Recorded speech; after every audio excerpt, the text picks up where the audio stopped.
Tingnan nyo to guys.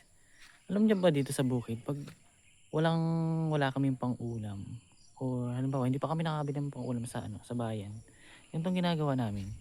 May mga gulay kasi dito na hindi siya masyadong kilala, pero ito, tingnan nyo to. Ito. Ang tawag dito sa amin ito, nyug-nyugan. Alam nyo ba ang ginagawa namin dito? Ginagataan namin tapos nilalagyan namin ng sardina. O kaya naman ay tuyo. Sobrang sarap nito guys. Tingnan nyo.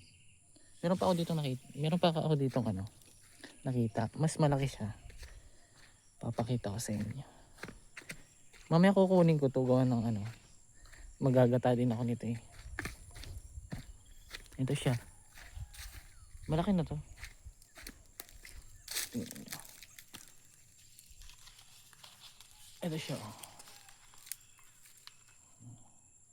Sobrang sarap niyan guys.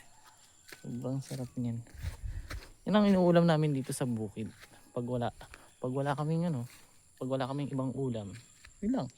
'Di ba? Napakasimple.